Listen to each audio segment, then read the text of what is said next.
From comedy, we're going to move to tragedy. And here I have found a video put out by a group. It's not the Trump campaign, by a group. It's an attack ad. It's an anti Joe Biden ad. So I want you to watch it. And again, think about what do they see as in this commercial, the people who produce it, the rhetors. What do they see as being the order, and then pollution or sin? How do we purify this? And then what is redemption going to look like?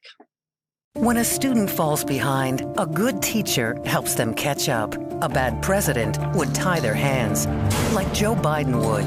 Even with hundreds of public schools closed indefinitely, Biden opposes emergency parental choice grants, preventing parents from choosing options like private tutoring or charter schools if their public school is closed. A lost year is unacceptable, but 4 under Biden, that's a lost generation. Club for Growth Action is responsible for the content of this advertising. And welcome back.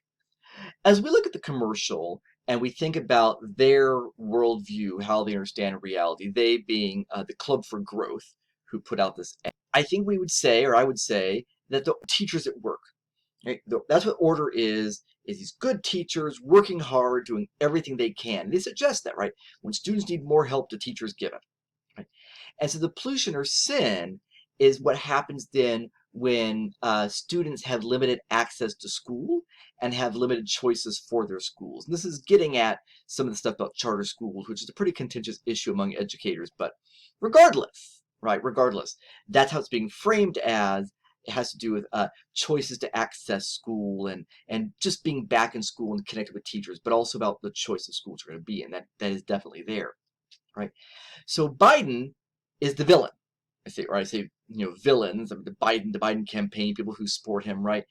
And they have to be denounced, right? So as opposed to, like in the SNL example of we're going to laugh at them until they realize, oh, right, things are different than I thought, right? These are people who have to be denounced. We have to get rid of them. So we don't have to literally kill them, but we do have to get rid of them. They have to be gone from us. They are opposed. They're clearly bad people opposed to something that we want, and that more importantly would be good for us, right?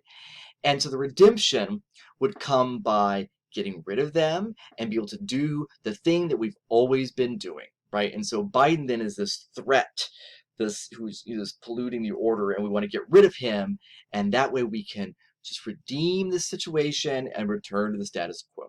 So pretty straightforward, I would say, example of how the tragic frame works.